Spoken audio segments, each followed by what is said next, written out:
Nos vamos ahora a recibir directamente desde San Andrés, la universidad misma, al doctor Osvaldo Pérez San Martino. ¿Cómo estás, Osvaldo? Hola, María Luján, ¿cómo te va? Buenas tardes. ¿Qué Acá, tal? esperando a Jorge se llama esto. Esperando a Godot de Ionesco es esperando a Jorge para mí. Bueno, Jorge, porque que estoy hace muchos años con él, lo tuve que esperar muchas veces, pues es un hombre de ocupaciones varias, así que, Bueno, pero llega. te está Finalmente, cerrando la boca, ¿sabes por qué? Porque está llegando, Osvaldo. En estos momentos, como sabía que estabas vos, está llegando. Así que ya se lo puede ver hasta en cámara a él, el doctor Jorge Enríquez, con nosotros. Buenas bueno. tardes a todos y especialmente a Osvaldo. Bueno, Hola, Jorge, ¿cómo ahí estás? medio. Gracias, Osvaldo. Sí, No, te puede escuchar perfectamente. Ahí sí, está. y ahí estaba recién Sí. hablando con María Luján. Eh, yo había pensado en una breve columna un tema, pero antes que eso, una efeméride que Dime creo todo. que vamos a compartir. Hoy se cumplen 100 años de que comenzara la presidencia de Marcelo T. de Alvear, el 12 de Exacto. octubre de 1922. Y vi hace un rato con gran satisfacción que el Comité Nacional de la Unión Cívica Radical sacó un comunicado al respecto, una declaración que difundió también por Twitter, muy elogiosa de la presidencia de Alvear. Y esto no tendría que ser algo extraño, pero lamentablemente la figura de Alvear, por muchas razones de disputas internas, bueno, nos llevarían cierto tiempo, quedó un poco relegada, ¿no? Siento que fue una figura descollante en la historia del radicalismo, de la que el radicalismo debería enorgullecerse, y creo que, bueno, está siendo reivindicada ahora su figura, como ejemplo de republicano, de demócrata, de progresista en el mejor sentido del término, y en esta época, bueno, de populismos autoritarios, me parece bueno rescatar su figura. Sí, Eh, efectivamente. Hola, hola. Sí, sí, Jorge. efectivamente. Hoy lo vi en algún tuit o algo, iba a escribir algo ahora sobre eso en Twitter, porque lo vi hoy sobre que justamente fue uno de los gobiernos, algunos lo titulan incluso el gobierno en los últimos 90 años, en los últimos 100 años, el gobierno más capaz, más eficiente que tuvo la Argentina. Y es bueno recordar esto también porque ese gabinete estaba integrado por Ah, todos ah, presidenciables, ¿no? ah. Bueno, de hecho, Eh, dos fueron presidentes después, Justo y Ortiz. Eh, Exactamente. sí, Hoy sí. lo recordaron, yo lo vi en alguna de las redes sociales, iba a poner algo también en Twitter y después, bueno, la vorágine de los acontecimientos que nos impulsan, que no, no sé. Además, recordá, Jorge, como lo hemos dicho muchas veces, esa frase de Alvear, él decía que era el secretario de 8 presidentes, algo así, y eso implicaba que él le daba una gran importancia a los ministros, los elegía por su idoneidad, y realmente confiaba en ellos. Algo muy distinto de lo que pasa ahora, ¿no? Que pareciera que los ministros, los antecedentes no cuentan, salvo que sea, por ejemplo, una mujer o sea lesbiana, y eso parece que es un título de idoneidad. Estamos en una situación muy extraña. Sí, sí, sí, sí, tal cual. Bueno, íbamos a hablar un poco ahora de 1985. Y algo breve, porque me imagino que tendrán ustedes muchos invitados No, no, no, no, pero vos sos nuestro invitado estelar. No, vos habrás visto que, no sé si ustedes la vieron, esa película. No, No, todavía no. todavía no. Sí, yo la fui a ver el otro día con mi mujer y con mis hijos, sobre todo quería que la vieran mis hijos por el tema de que se trata, y porque, bueno, tenía mucha repercusión, y sé que está teniendo récord de taquilla, y además a su alrededor se ha generado bastante polémica y se vuelve sobre ese tema. Yo diría, es una buena película, está bien filmada, son muy buenas las actuaciones, y el solo hecho de recordar ese momento fundacional de nuestra democracia es algo positivo, y que sobre todo los jóvenes puedan acceder quienes no frecuenten la lectura de la historia, digamos, de una manera así más simplificada a esta materia, me parece bueno. Ahora bien, hay algunas, voy a spoilearles, como se dice ahora, algunas cosas, porque me había llamado la atención que cuando Jesús Rodríguez fue al programa de Pañi, que él lo entrevistó, sí, el lunes. y Pañi después le preguntó sobre la película, Jesús la elogió, pero después mencionó algunas críticas, y yo al verla las comparto, porque, a ver, la película centra todo en la figura de Estracera y de Moreno Campo. Quién sabe, le da a Moreno Campo un rol excesivo, y esto puede haber sido por el hecho de que, según he leído, el guión se basó en algún texto escrito por el propio Moreno Campo, pero bueno, eso hasta ahí no está mal. Pero me parece que le falta contexto histórico. Pareciera que fue una decisión de la justicia argentina desprovista de todo fundamento político. Y sabemos que se trató de una decisión del gobierno de Raúl Alfonsín, que en las primeras horas, en los primeros días... Y que no acompañó el peronismo, recordémoslo, digamos claro, todo, ¿no? A eso quería decir, a eso iba a ir ahora. Por un lado, promovió el procesamiento de las juntas militares, pero también de los montoneros. Y envió una ley que es la que permitió que se hicieran los juicios, porque permitía un recurso a la Cámara Federal con relación a la actuación del Consejo de Justicia Militar. Eso no está, hay una breve referencia, pero no queda del todo claro en la película. También pareciera que el gobierno radical de entonces tenía ciertas objeciones a este juicio. Se lo hace aparecer Antonio Trócoli, el ministro del Interior, como el villano de la película. Se exhibe un fragmento de un discurso de él en el que critica el terrorismo, y entonces aparece en la ficción la familia Estracera y su familia agraviándolo por lo que está diciendo, y entonces dice, ves que estamos solos. No, esto es una infamia realmente, porque Trócoli de ninguna forma se opuso a los juicios. De hecho fue ministro de Alfonsín del Interior durante 4 años, y durante todo el transcurso de los juicios él era ministro del Interior, y colaboró intensamente en lo que podía hacerlo. Me parece que, digamos, hay que desagraviarlo a Trócoli, que fue una figura democrática del radicalismo, muy allegada a Ricardo Balbín, un hombre de bien. Tampoco se menciona a quienes lo asesoraron a Alfonsín, que fueron nada menos que Genaro Carrió, una de las máximas figuras del derecho argentino, Carlos Nino, Martín Farrell, Jaime Malamud Gotti. Antes de que Alfonsín asumiera la presidencia, ellos fueron los que se reunieron con él y trazaron las líneas fundamentales de lo que iba a ser la política de derechos humanos. Es decir, me parece que son aspectos que es necesario resaltar, y además, como decía María Luján, recordemos, el peronismo se opuso, no quiso integrar la CONADEP. Tampoco casi no se habla de la CONADEP. Todas las pruebas, o casi todas las pruebas de ese juicio, fueron obtenidas por la CONADEP, organismo que el peronismo se rehusó a integrar. Recordemos además que cuando el gobierno militar decreta su autoamnistía, Luder, que era el candidato del peronismo, dijo que eso iba a respetarse. Fue Alfonsín el que promovió, y que lo dijo ya desde el inicio, la nulidad de esa autoamnistía. Me parece que la película, digamos, trata de no quedar mal con el peronismo, pero retasea la verdad histórica. Bueno, te cuento un poco, porque yo no la vi la película todavía, porque estuve en Ushuaia entonces, y allá no se dio. Sí, sí. Pero hoy estuve en una recepción en la Embajada de España con motivo del Día de la Raza. Ellos lo festejan como su fiesta nacional. Y estuve justo entré y me fui con Ricardo Gilavedra.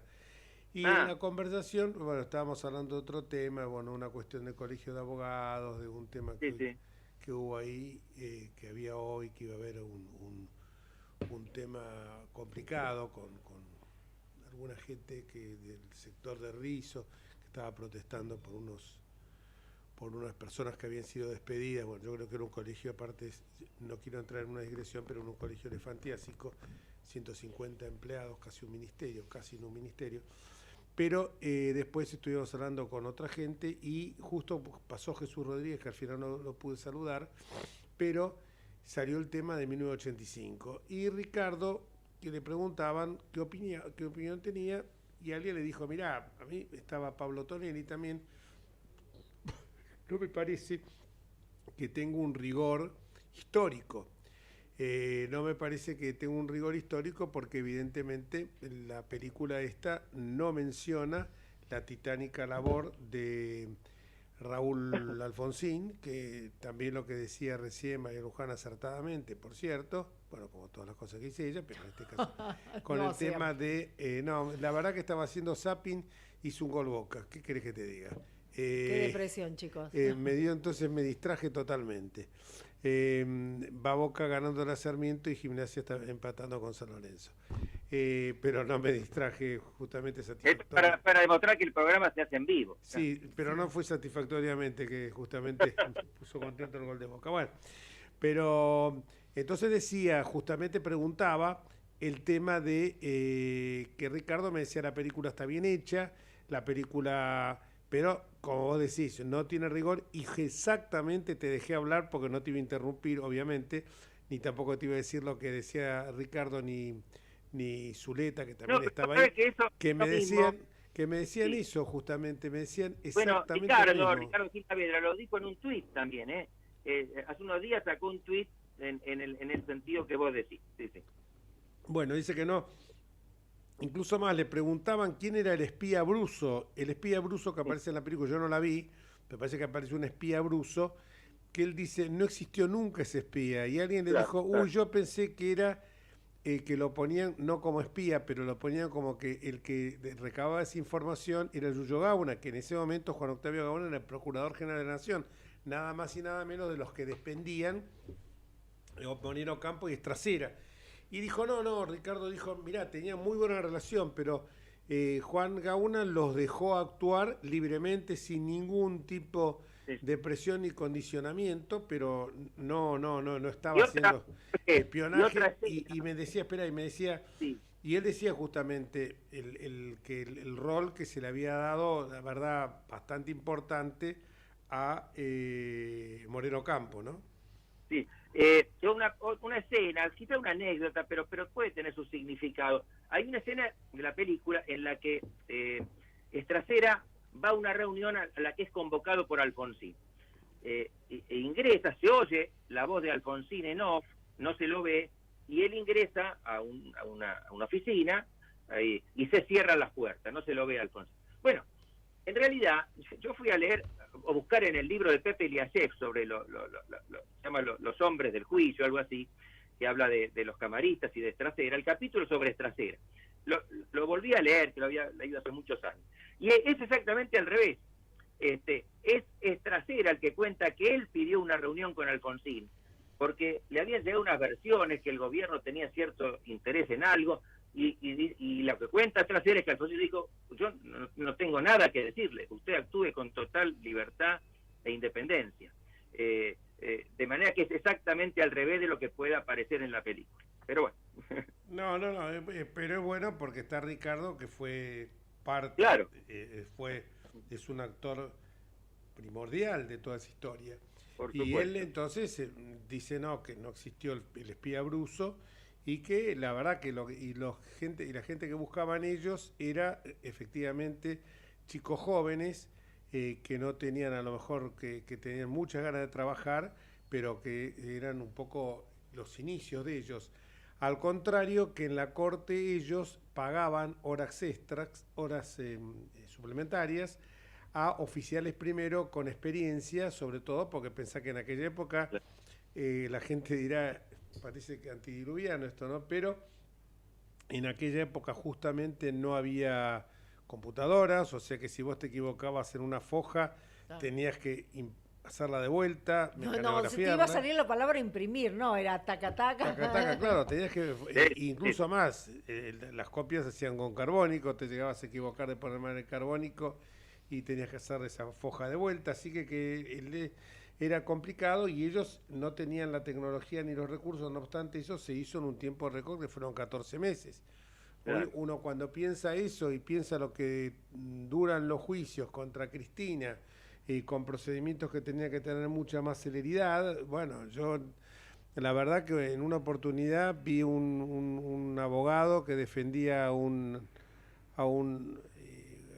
argentino que se lo quería extraditar, lo vi esto en New York, y de repente apareció con un carrito como los que llevan los expedientes, bueno, yo trabajé en tribunal, no sé qué, para las vistas a los distintos, asesor de menores, asesor tutelar, agente del fisco, representante fiscal, etcétera, agente fiscal, representante. Bueno, y aparece con un volumen de 1 metro, de un cúbico, ¿no? O sea, 1 metro por 1 metro por 1 metro. Y entonces cuando ve eso, el juez americano, horrorizado, lo mira y le dice, ¿qué es eso? Bueno, las pruebas que yo vengo a aportar.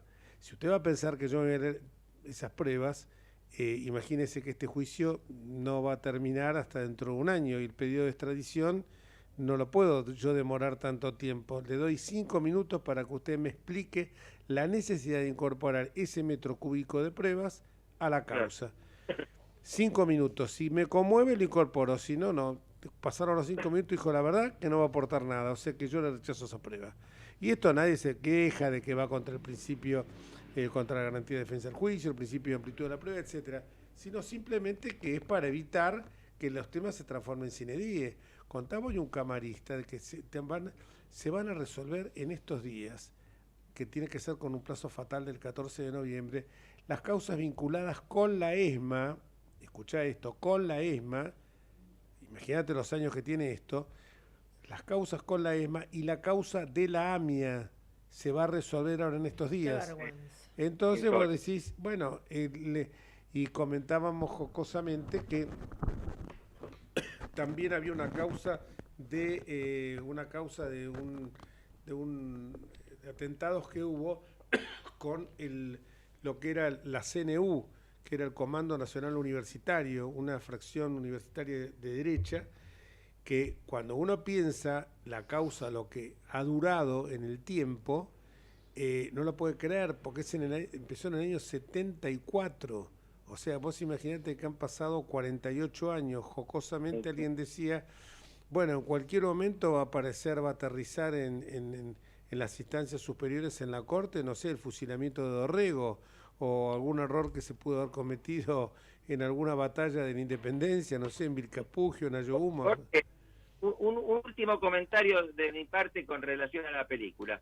Desde que se estrenó, pasaron quizá, no sé, 10 días o 12, había silencio de radio del kirchnerismo. De repente salieron todos a decir exactamente lo mismo, porque tiene la orden de arriba. Y todos salieron a abrazarse a la película. Y Fernández fue a verla, y mostraron eso y que debía postergar una decisión porque tenía que ver la película. Se apropiaron ellos ahora de ese juicio. Esa es la decisión que han tomado. Que es falaz, porque como dijimos antes, el peronismo, que yo sé una continuidad, no tuvo nada que ver, por el peronismo no hubiera habido ningún juicio, pero bueno, es lo de siempre, ¿no? Ven algo, en este caso no se apropiaron de bolsos, sino de una película. Sí, no, era obvio que iban a hacer eso, porque hubo un silencio absoluto, claro, pero escúchame, lo que ocurre es que no sé todavía por qué nadie puso la foto en la cual estaba abrazado o dándose palique con un militar, el gobernador militar de Santa Cruz, el señor Néstor Carlos Kirchner, ¿no? Sí, tenemos que formaron parte... Con bastante frecuencia la ponen. Seguro. ¿Cómo? En Twitter con bastante frecuencia la ponen esa foto. Sí, pero claro, si se ve un pasado histórico, si él la agarraba a ella cuando iban a la facultad y le decían cuando había alguna queja, alguna suerte de cuestión, de planteo que se le hacía al gobierno militar, algún tipo de manifestación en contra, él la agarraba de la mano y le decía, vamos, que nosotros venimos acá a estudiar, no a hacer política. Después inventan el pasado heroico, pero no Y movieron no, un pelo, no. no metieron nunca un habeas corpus, nada. Claro, Son unos miserables que se apropian de todo. Ven un filón, que en un caso, filón cuando en este caso no es filón monetario, pero ven un filón con el cual pueden sacar a un rédito y se abalanzan sobre él. Bueno, es el negocio de los derechos humanos que siempre, siempre ellos estuvieron y echaron mano y se apropiaron de los derechos humanos que son de todos, ¿no? Entonces, en función de eso, esta gente se creen que son los libertadores, los que nos hicieron conocer la democracia, más o menos. Totalmente equivocados, y tengamos en cuenta que la actuación ridícula que tuvo de bajar ¿te acordás? El cuadro de Videla. Sí, fue a la casa, fulbito para la tribuna. Fue eso. solamente para la tribuna porque, como bien lo recuerdan en Twitter y bien lo mencionaba Osvaldo recién, siempre, siempre hay alguien diariamente que se acuerda y muestra esa foto. Así que nosotros, los ciudadanos, no nos vamos a olvidar de quién es quién.